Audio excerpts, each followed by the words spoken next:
Me llamo Sergei Mikhailov, y durante muchos años fui un hombre de hierro, o eso creía. Nací en una tierra donde la nieve no solo cubre los campos, sino también los corazones. Crecí creyendo que la fuerza de un hombre se medía por su capacidad de no temblar ante nada, de no llorar, de no pedir ayuda. La bandera roja ondeaba sobre mi infancia, y la palabra Dios estaba prohibida, casi como si fuera un enemigo invisible. Recuerdo el olor metálico de los talleres militares donde comencé a trabajar a los 16. Recuerdo las botas alineadas, el sonido de los fusiles al ser revisados, y la voz áspera de los oficiales que nos enseñaban que la fe era para los débiles, y que la patria era nuestro único Dios. Y yo lo creí. Me convertí en un soldado, luego en un estratega, y finalmente en un general. Mi vida se convirtió en mapas, planes, órdenes, y sobre todo, en obediencia ciega. Pero por más medallas que colgaran en mi pecho, por más discursos que pronunciara en nombre del comunismo, algo en mí estaba vacío. Había un silencio incómodo en mi alma, como si una puerta cerrada ocultara algo que no me atreví a buscar. Fue durante una misión en la frontera que mi historia cambió. Aquella mañana, el aire estaba cortante, y el cielo gris parecía advertirnos que algo terrible estaba por suceder. Las órdenes eran claras: neutralizar un objetivo enemigo antes de que pudiera contraatacar. Yo estaba al mando de una batería de misiles. Sabía que, al presionar ese botón, desaparecerían no solo instalaciones militares, sino también personas, familias, niños. Lo sabía, pero en mi mundo de entonces, las dudas eran un lujo que un general no podía permitirse. La cuenta regresiva había comenzado. Mi dedo estaba listo. Los hombres a mi alrededor esperaban mi orden. Fue entonces que algo imposible ocurrió. A lo lejos el misil enemigo fue disparado primero. Un rugido ensordecedor cruzó el cielo, y su trayectoria venía directo hacia nuestra posición.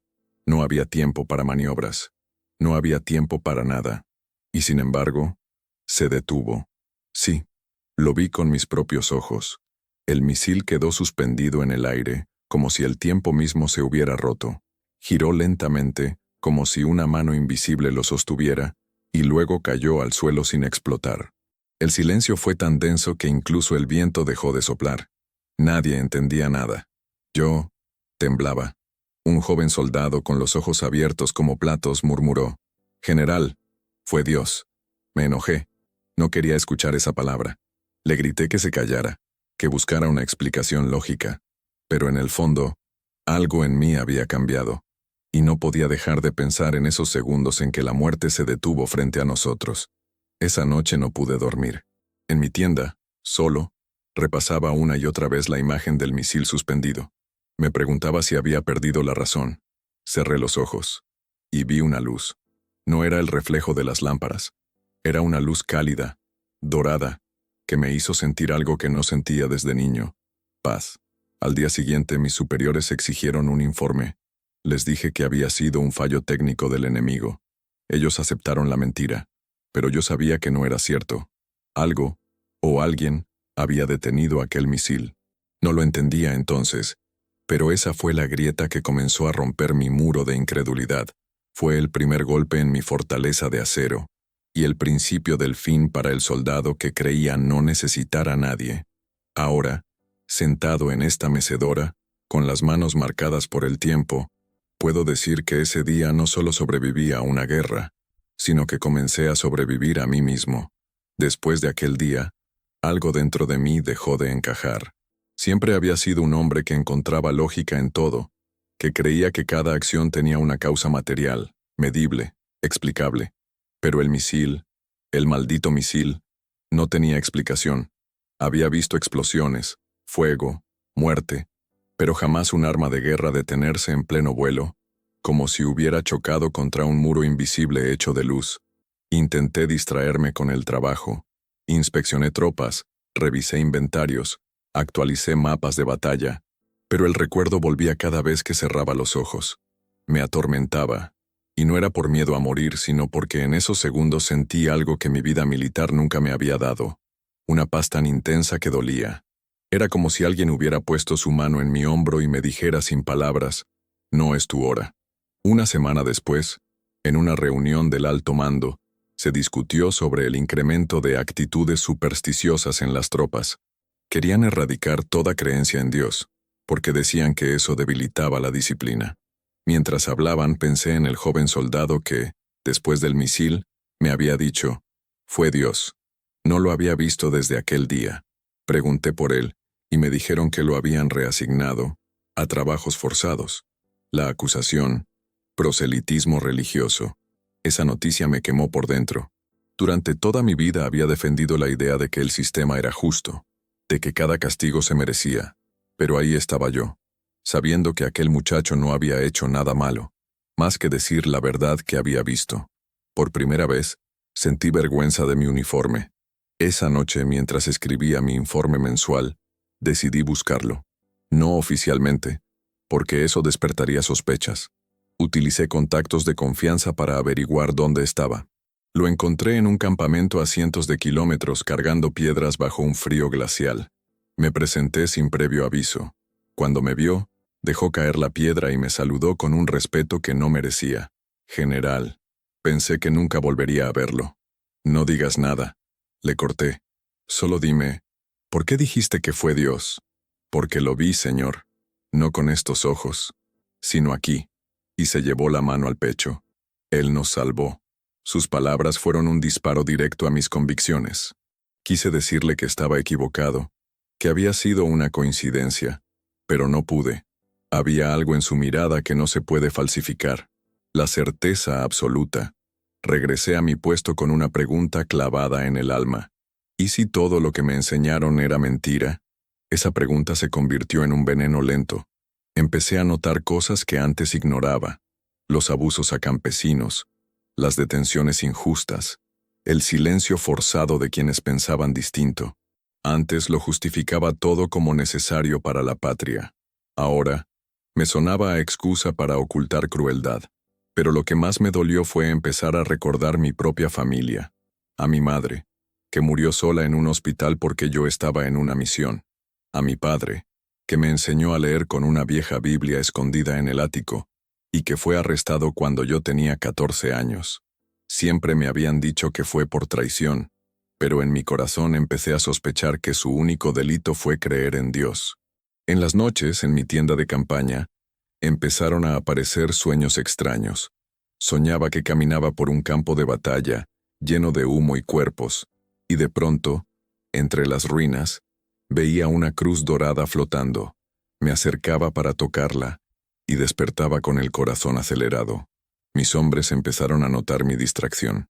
Un capitán me dijo, «General, últimamente parece distinto».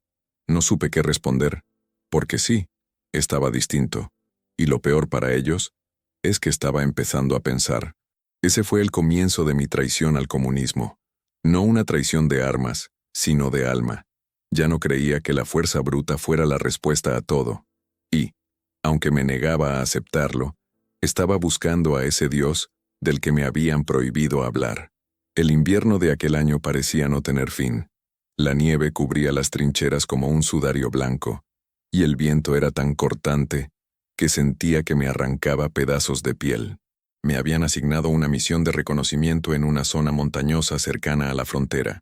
Oficialmente, debía inspeccionar rutas estratégicas para un posible ataque, pero en realidad, mi mente estaba en otra cosa. Desde el episodio del misil, y sobre todo desde mi encuentro con aquel joven soldado, mi interior se había vuelto un campo de batalla más peligroso que cualquier guerra. La noche antes de partir, mientras revisaba mi equipaje, encontré algo que no recordaba haber guardado. Un pequeño crucifijo de madera, gastado por el tiempo, con una cuerda simple para colgarlo al cuello. No tenía idea de cómo había llegado ahí. Me quedé mirándolo largo rato con una mezcla de incomodidad y curiosidad. Lo guardé en un bolsillo interior, sin atreverme a usarlo. No sé si era miedo a que me vieran con él, o miedo a lo que podría significar para mí mismo. Partimos al amanecer. Éramos un grupo reducido, 3 oficiales de confianza y yo. El silencio del camino era casi religioso. Solo se escuchaba el crujir de la nieve bajo nuestras botas. Cada tanto, mis pensamientos se volvían hacia ese crucifijo, como si el simple hecho de llevarlo me estuviera observando, juzgando, llamando. En una de las paradas para descansar, nos refugiamos en una pequeña aldea casi abandonada. Las casas eran de madera vieja, con ventanas rotas y techos vencidos por el peso de la nieve. Sin embargo, en una esquina, vi algo que me detuvo. Una pequeña capilla con la puerta entreabierta y una cruz apenas visible sobre la entrada. «General, no hay nada ahí», dijo uno de mis oficiales. «Solo ruinas». «Déjenme un momento», respondí. Entré. El aire adentro estaba helado, pero había un silencio distinto. Las paredes estaban descascaradas y el altar cubierto de polvo. Sobre él, una Biblia abierta, amarillenta, como si el tiempo se hubiera detenido.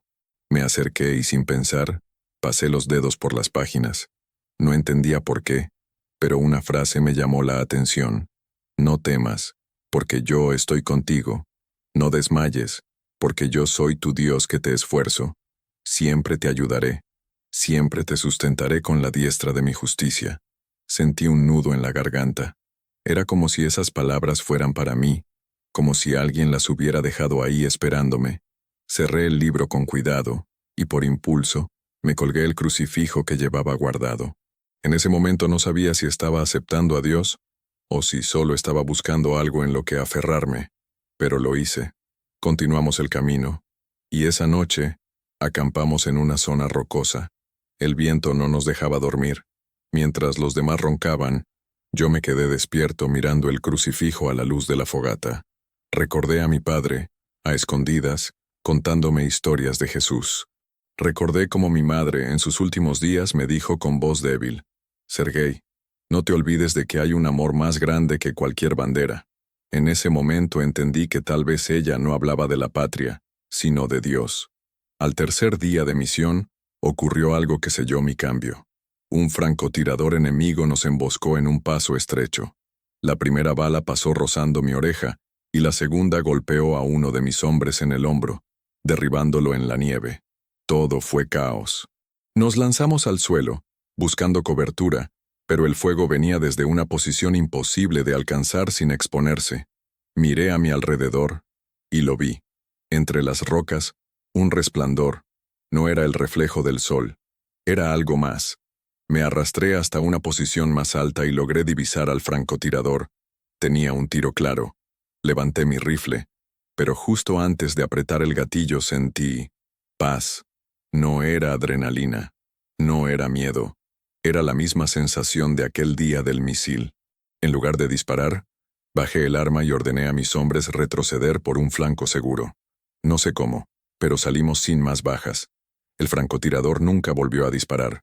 Esa noche, frente a la fogata, me pregunté qué me estaba pasando. Un general entrenado para eliminar al enemigo había decidido no hacerlo, porque algo dentro de él lo detuvo. No podía explicar esa decisión con lógica militar, pero en mi interior sabía que no había sido yo quien tomó esa elección.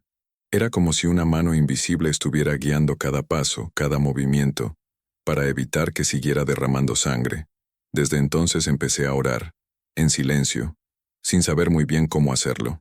No usaba palabras bonitas, solo hablaba como un hombre que lleva décadas cargando culpas y que, por primera vez, cree que alguien podría escucharlo. Ese viaje terminó sin gloria ni medallas. Pero para mí, fue la primera misión en la que regresé no como un soldado, sino como un hombre que había encontrado un atisbo de fe. Regresé de aquella misión con una calma extraña. No era la calma de un general victorioso, sino la de un hombre que había visto algo que no podía contar. En cuanto crucé las puertas del cuartel, sentí de nuevo el peso del sistema sobre mis hombros. Todo era orden, disciplina, reportes y vigilancia. Sí, vigilancia. En el ejército, sobre todo en los altos rangos, siempre hay alguien observando si eres fiel a la causa. La primera señal de que algo había cambiado en mi comportamiento la notaron mis subordinados. Ya no gritaba órdenes con la misma frialdad. Ya no trataba a los prisioneros como simples piezas de una estrategia. En las reuniones de planificación, me encontraba buscando alternativas que evitaran bajas civiles, algo que antes no me importaba. Y esa debilidad no tardó en llamar la atención. Una tarde, el coronel Petrov, un hombre corpulento con cicatrices que parecían mapas en su rostro, me pidió hablar en privado. Cerró la puerta de mi oficina, se sentó frente a mí, y con un tono seco dijo: «Sergei, he notado que estás distinto. Tus decisiones son más blandas. Y eso preocupa. ¿Preocupa a quién?». Le respondí: «A todos. El alto mando cree que tu lealtad podría estar contaminada». Me quedé en silencio. Petrov era más que un colega. Habíamos compartido trincheras. Sabía leerme, y yo sabía que, si lo negaba demasiado fuerte, levantaría más sospechas. «Solo estoy cansado, Petrov», dije finalmente. «Décadas de guerra dejan huella. La guerra nos hizo lo que somos. Si empiezas a cuestionarla, ¿qué te queda?», preguntó, clavándome la mirada. No respondí. Él se levantó, pero antes de irse me advirtió: «Si hay algo que quieras confesar, hazlo conmigo. No querrás que te llamen al comité». Esa noche apenas dormí. No por miedo al comité, aunque sabía que podían destruirme, sino porque me di cuenta de que ya no podía vivir en esa mentira. Mi fe, aunque pequeña, estaba creciendo, y el comunismo no toleraba raíces que no fueran suyas. A la mañana siguiente, en el comedor, escuché a un grupo de oficiales burlarse de un campesino que había sido arrestado por propagar supersticiones. Según ellos, el hombre había construido una cruz de madera en su huerto para proteger la cosecha. Mientras reían sentí un calor en el pecho, no de vergüenza sino de ira. ¿Cómo podían mofarse de algo tan simple y puro? Intervine. «Quizás ese campesino tenga más valor que todos nosotros juntos», dije con voz firme. El silencio fue inmediato. Las miradas se clavaron en mí como cuchillas. Nadie respondió, pero supe que mis palabras serían recordadas. Y no para bien. Días después, me asignaron supervisar un convoy que transportaría prisioneros a un campo de trabajo. Entre ellos estaba un anciano de barba blanca y mirada serena. Cuando revisé su expediente, leí que su único delito había sido organizar reuniones de oración en su casa. Me acerqué y le pregunté: «¿Vale la pena todo este sufrimiento por algo que no puedes probar?». El anciano sonrió débilmente. «General, ¿y usted puede probar que el viento existe? No lo vemos, pero lo sentimos». Sus palabras me atravesaron como un disparo. No pude contestar. En el trayecto, ordené a mis hombres detener el convoy en un desvío. Les dije que necesitaba verificar el terreno por posibles emboscadas. Aproveché para dejar al anciano y a otros 2 prisioneros en un sendero seguro, lejos de la ruta oficial. Les di pan, agua y una brújula. No me dieron las gracias con palabras, pero en la mirada del anciano había una bendición que me acompañó durante años. Cuando regresé, ya circulaban rumores sobre mi extraña conducta en el convoy. Petrov vino a advertirme de nuevo. Esta vez no discutí. Sabía que estaba en la mira, pero lo que no sabían era que yo ya había tomado una decisión. Si tenía que enfrentarme al sistema, lo haría. No con armas, sino con actos silenciosos que salvaran vidas, aunque eso significara la mía en juego. En las semanas siguientes, empecé a ayudar discretamente a civiles y soldados perseguidos por su fe. Usaba mis recursos para desviar órdenes, falsificar informes y, cuando podía, liberar prisioneros. Nunca lo hacía de forma directa. Siempre dejaba un margen para que pareciera un error burocrático. Era un juego peligroso, pero cada vez que veía a alguien escapar de las garras del régimen, sentía que mi alma se fortalecía. Sin embargo, también sabía que no podría esconderme para siempre. Tarde o temprano mi lealtad sería puesta a prueba frente a todos, y esa prueba llegó, de una forma que jamás habría imaginado. La mañana de la cita llegó con un frío que parecía presagio. Un mensajero entregó en mi escritorio un sobre sellado con el emblema del alto mando. Dentro, una orden breve y seca: comparecer ante el Comité Central de Disciplina. Asunto: evaluación de conducta. Sabía lo que significaba. Nadie era llamado allí para recibir elogios. Respiré hondo y me puse el uniforme impecable, como si fuera una armadura. Mientras caminaba por los pasillos del cuartel, notaba las miradas de mis compañeros. Algunas eran de preocupación, otras de satisfacción morbosa. En un lugar así, la caída de un general era un espectáculo que todos querían presenciar. La sala del comité estaba iluminada de forma calculada. Luces altas, sombras profundas. En el centro, una mesa larga con 5 oficiales de alto rango, todos con expresiones de granito.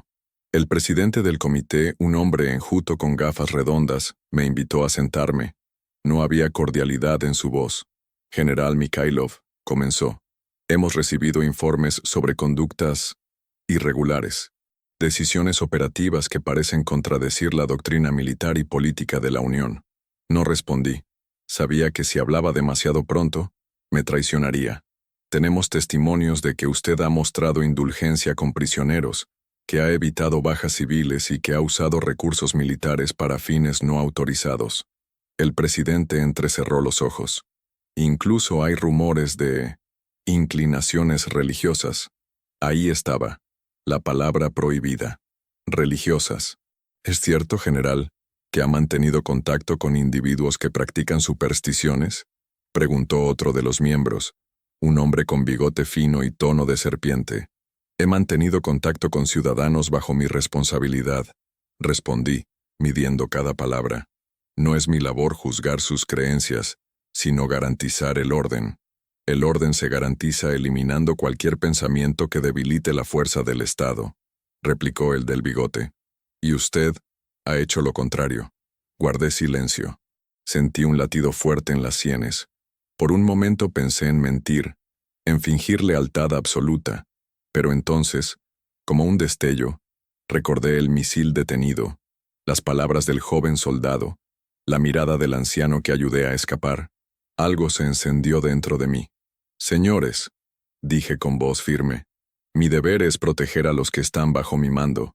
Si eso incluye a quienes tienen fe, que así sea. Y si eso me hace débil a sus ojos, entonces prefiero su debilidad a su fuerza. Hubo un silencio tenso. El presidente se quitó las gafas, las limpió con un paño y me miró como si estuviera firmando mi sentencia. General Mikhailov, ¿es consciente de que sus palabras pueden considerarse traición? Soy consciente, respondí. Y también soy consciente de que hay una justicia más alta que la de este comité. Algunos intercambiaron miradas. Uno de ellos, el más joven, parecía incómodo, pero no dijo nada. El presidente anotó algo en un documento y declaró: el comité deliberará. Queda en espera de resolución. Me escoltaron fuera de la sala y me dejaron en una habitación pequeña, sin ventanas. Las horas pasaron lentas. Escuchaba pasos, voces apagadas, el golpeteo de una máquina de escribir. El silencio se volvió tan pesado que comencé a rezar, no por mí, sino por aquellos a quienes había ayudado. Le pedí a Dios que, si mi vida terminaba ahí, al menos ellos estuvieran a salvo. Finalmente un guardia entró y me informó que quedaba suspendido de mis funciones, en revisión. No era una sentencia directa, pero todos sabíamos que podía ser el primer paso hacia un arresto definitivo, o peor. Esa noche no me enviaron a prisión, sino a mi propio alojamiento bajo vigilancia. Podía moverme dentro del perímetro, pero no salir. Era una jaula invisible. Sin embargo, esa misma noche ocurrió algo que me confirmó que no estaba solo. Al caer la oscuridad, un joven soldado tocó a mi puerta. No lo conocía bien, pero su rostro me resultaba vagamente familiar. Cerró la puerta detrás de sí y, en un susurro, dijo: «General, no sé si recuerda, pero yo estaba en la batería aquel día, cuando el misil se detuvo». Lo miré sorprendido. Asintió con una sonrisa tímida. «Yo también lo vi, señor, y desde ese día, supe que Dios estaba con usted. No deje que ellos se lo quiten». Cuando salió, me quedé solo otra vez, pero mi corazón ya no estaba vacío. Esa breve visita fue como una chispa en la oscuridad, un recordatorio de que mi batalla ya no era contra un enemigo visible, sino contra todo un sistema, y que no estaba luchando solo. Los días de suspensión se convirtieron en semanas. El cuartel era el mismo, pero para mí se había transformado en un campo minado. Cada conversación podía ser una trampa, cada mirada, un informe en potencia. Me vigilaban de forma tan sutil que casi podía admirar su perfección. Nadie me seguía directamente, pero sabía que cualquier paso fuera de lo esperado sería registrado. En esa calma aparente, decidí que no podía quedarme de brazos cruzados. Si Dios me había salvado aquella vez del misil, no era para que ahora me quedara escondido como un prisionero voluntario. Así que empecé a actuar, pero en silencio. Lo primero fue reactivar mis contactos con algunos oficiales de provincias lejanas, hombres que sabía que, aunque no lo decían en voz alta, tenían cierta simpatía por los perseguidos. Usaba el lenguaje cifrado que habíamos aprendido para operaciones de inteligencia, pero en vez de hablar de armas y movimientos militares, hablábamos de provisiones y desvíos de ruta, que, en realidad, significaban Biblias escondidas, personas liberadas y familias reunidas. El riesgo era enorme. Una palabra mal interpretada podía llevarme directo a un campo de trabajo o a un paredón, pero cada vez que lograba que una familia cruzara la frontera o que un pastor encarcelado fuera reubicado a un lugar donde pudiera escapar, sentía una fuerza interior que ninguna medalla me había dado jamás. Una noche, mientras escribía una carta codificada, escuché un golpe suave en mi ventana. Abrí con cautela y vi a un joven civil, empapado por la nieve. Traía una bolsa de tela que me entregó con manos temblorosas. Dentro había pan, un chal y una Biblia. Me dijeron que usted protege a los que creen, susurró. Esto era de mi abuelo. Si algún día me arrestan, prométame que la guardará. Tomé el libro como si fuera un tesoro. No respondí con palabras. Solo asentí. Cuando se fue, lo coloqué en el mismo bolsillo interior donde antes había llevado el crucifijo. Ese libro comenzó a acompañarme a todas partes, incluso a las reuniones forzadas con el alto mando. Fue precisamente en una de esas reuniones que las cosas se complicaron. El coronel Petrov, mi viejo camarada convertido en mi sombra, me observaba con especial atención. Cuando terminó la sesión, me detuvo. «Sergei», dijo, con un tono que no era de reproche, sino de advertencia. «He escuchado rumores que pueden costarte la vida. No me digas que son falsos. Solo dime si sabes lo que haces». Lo miré a los ojos. Por primera vez, no me sentí obligado a darle una excusa. «Sí, Petrov, sé lo que hago». Me sostuvo la mirada unos segundos. Luego se alejó sin decir más. No supe si eso era una advertencia o una forma de protegerme. El invierno comenzó a ceder, y con él, la vigilancia sobre mí pareció relajarse, pero sabía que era una ilusión. El sistema nunca dejaba de mirar, solo cambiaba la forma. Una tarde, recibí una orden inesperada. Debía supervisar una operación en una aldea donde, según los informes, un grupo de elementos hostiles se reunía para conspirar contra el Estado. La palabra hostiles era el código habitual para creyentes que se negaban a renunciar a su fe. El viaje fue largo, con el aire frío entrando por las rendijas del vehículo. Cuando llegamos, vi que no había armas, ni barricadas, ni planes de ataque. Solo un puñado de personas en una casa humilde, cantando en voz baja. Una mujer anciana sostenía un himnario. Un niño jugaba en el suelo. El oficial a cargo de la redada, un joven con más miedo que experiencia, esperaba mi orden para arrestarlos. Caminé hacia la puerta, y en ese momento todos callaron. Me miraron con mezcla de temor y esperanza. «¿Quién es el líder aquí?», pregunté. Un hombre de mediana edad, con manos curtidas por el trabajo, dio un paso al frente. «No tenemos líder, general. Solo nos reunimos para alabar a Dios». Pude sentir el peso de todos los ojos sobre mí. En mi bolsillo, la Biblia que me habían entregado días antes parecía latir contra mi pecho. Respiré hondo y dije, «No hay conspiradores aquí, solo campesinos. Disuélvanse y vuelvan a sus casas». El joven oficial me miró confundido. «Pero, general», la orden era clara. «¿Está cuestionando mis órdenes?», repliqué con firmeza. Negó con la cabeza y se retiró. Cuando el último soldado salió, el hombre que había hablado antes se acercó y en voz baja dijo, «Dios lo bendiga, general». No respondí, solo asentí y salí, pero por dentro, esa bendición fue un golpe de calor en medio del hielo. Sabía que había cruzado una línea. Ya no era solo un general que dudaba en silencio, ahora era un protector activo de algo que el sistema quería destruir, y en ese momento comprendí que mi batalla contra el comunismo ya no era de ideas, sino de fe. Desde el instante en que decidí convertir mi fe en acción, en una resistencia silenciosa pero firme, comprendí que no había vuelta atrás. Cada gesto, cada palabra, cada pequeña ayuda que brindaba a los que el régimen perseguía, era un acto de rebelión, no una rebelión con armas, sino una rebelión del alma, de la convicción, de la esperanza. Pero el sistema no dormía. Sus engranajes comenzaron a girar con precisión letal. El Comité Central, alertado por informantes y sospechas, desplegó sus tentáculos para cortar cualquier rastro de disidencia. Nuevos oficiales, más despiadados y desconocidos, llegaron al cuartel con instrucciones claras: detectar, aislar y castigar a quienes mostraran debilidad ideológica, cualquier señal de fe o humanidad que desafiara la doctrina comunista. Aquella tarde gris, mientras revisaba unos informes en mi oficina, un llamado urgente interrumpió el silencio. Era un mensaje críptico de uno de mis contactos. El joven soldado está detenido, acusado de traición. Mi corazón se detuvo por un instante.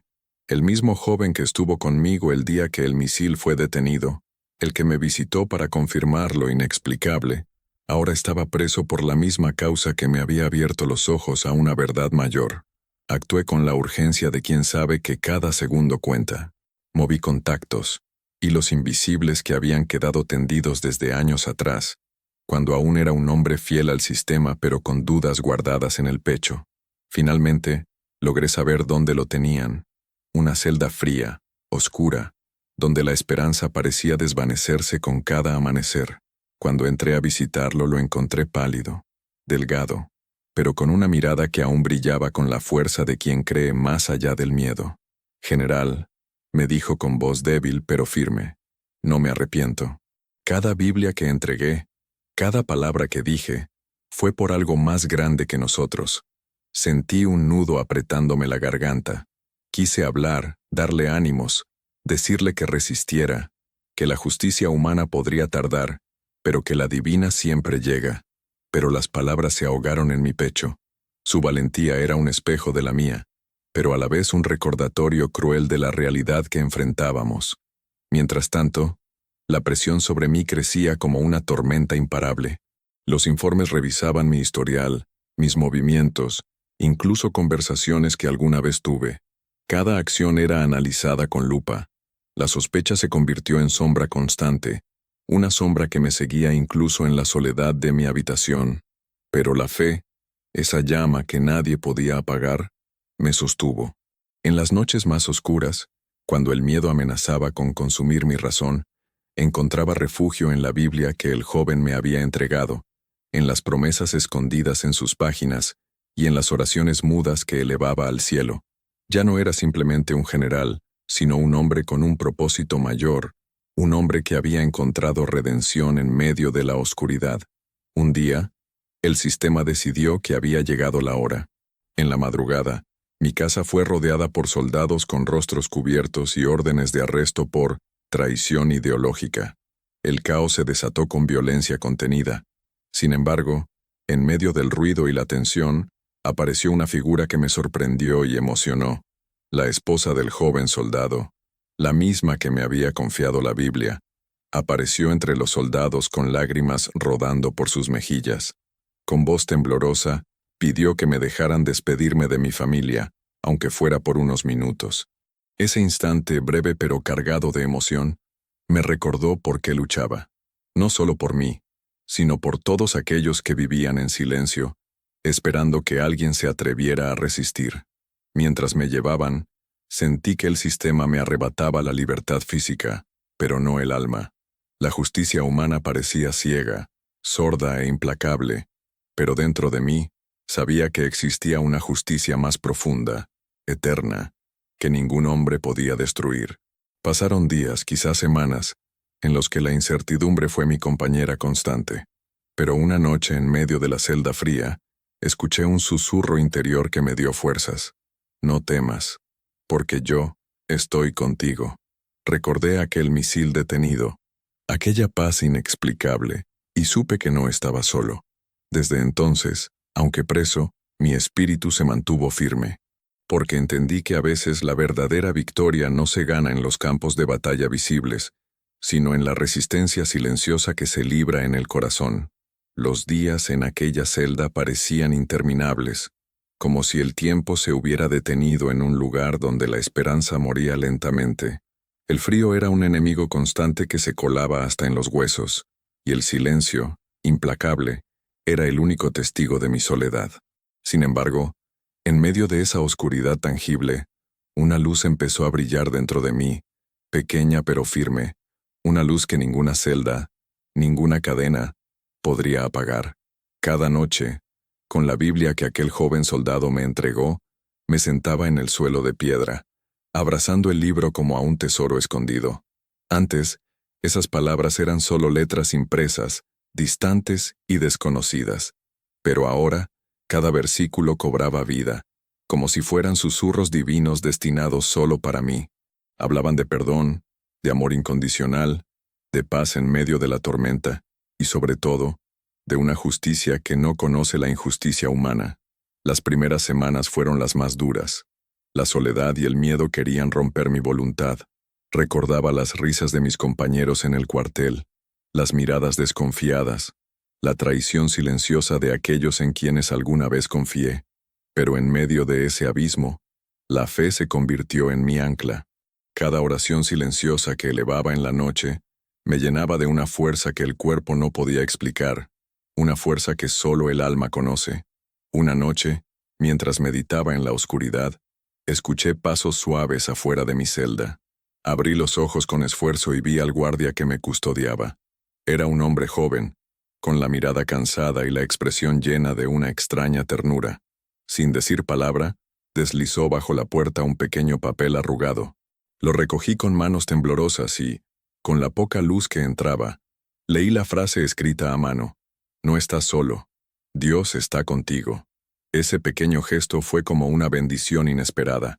Me recordó que, aunque me sentía aislado, mi lucha era compartida. En los rincones más oscuros de aquel régimen otros también resistían, otros también creían. Y ese pensamiento me dio esperanza para seguir. Pasaron semanas más, y aunque la incertidumbre del futuro me acosaba, cada día encontraba en la Biblia un refugio y en mis recuerdos una fuente de fuerzas. Recordaba el rostro del joven soldado, su valentía, la mirada del anciano al que ayudé a escapar, y las voces calladas de aquellos que, como yo, se negaban a rendirse. Entonces, un día inesperado, recibí una visita clandestina. Un oficial de rango medio, conocido por su rigidez y lealtad al sistema, apareció en mi celda. Cerró la puerta con cuidado y bajando la voz me dijo: «General Mikhailov, he visto cómo ha soportado esto todo este tiempo. No sé en qué cree usted, pero la fuerza que tiene es admirable. No esperaba esas palabras de alguien tan cercano al régimen que me había condenado». Me sorprendió su sinceridad, su humanidad oculta tras la fría armadura oficial. «No busco admiración», respondí con voz firme. «Solo busco la verdad y la justicia». Asintió lentamente, y sin decir más, salió, dejándome una puerta abierta a la esperanza, una luz tenue que nunca había visto antes. Finalmente, después de meses de espera interminable y lucha interna, llegó la noticia que cambió mi destino. El Comité Central había decidido liberarme, aunque con la advertencia de no volver a desafiar al régimen. Al salir de la prisión, el aire fresco golpeó mi rostro con la fuerza de un milagro. La libertad, aunque limitada y vigilada, era un regalo que valoré como nunca antes. Sentí que cada paso fuera de aquella celda era un paso hacia la redención, no solo mía, sino de todos los que habían sufrido junto a mí. Pero mi vida ya no sería la misma. No regresé a ocupar altos cargos ni busqué venganzas. En cambio, me dediqué a ayudar a quienes, como yo, habían perdido casi todo por mantener viva la fe y la humanidad. Aprendí que la verdadera justicia no siempre llega en forma de castigos o recompensas humanas, sino en la paz profunda que encuentra el alma cuando se mantiene firme en sus convicciones, incluso en la adversidad más oscura. A veces, la mayor victoria no es la que se celebra en los campos de batalla visibles, sino la que se libra en el corazón, en el silencio de la noche, con una Biblia en las manos, y la certeza de que Dios nunca abandona a los que luchan con amor. Llegar hasta aquí, hasta este último tramo de mi historia, es para mí un regalo y una bendición, no solo porque he sobrevivido a un sistema que quiso arrancarme todo, sino porque puedo compartir contigo lo que aprendí, lo que me salvó y lo que espero que pueda salvar a otros. Mi vida ha sido un camino difícil, lleno de abandono, traiciones, y también de momentos en los que la justicia parecía solo un sueño imposible. Pero más allá de la historia de un general ruso que renunció al comunismo, está la historia de un hombre que encontró en Jesús una fuerza mayor que cualquier poder terrenal. He visto cómo la fe puede ser la luz que atraviesa la noche más oscura. No es una luz que llega de repente, sino una llama pequeña que crece lentamente, que a veces titubea, pero que si la cuidas, nunca se apaga. Es la fe la que me permitió resistir en la prisión, la que me sostuvo cuando todo parecía perdido, la que me enseñó que la verdadera libertad está en el alma. Quiero que sepas que la redención no es solo para los santos o para los héroes, es para todos los que, como tú y como yo, enfrentan sus propias batallas diarias, sus propias prisiones invisibles. No importa cuán profundo sea el dolor, ni cuán pesado el abandono, siempre hay un camino hacia la luz.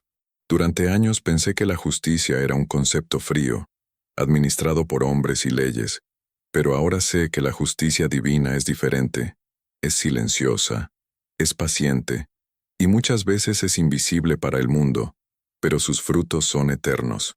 La justicia verdadera es esa paz que invade el corazón cuando uno decide mantenerse firme en sus principios, cuando uno elige el amor por encima del miedo.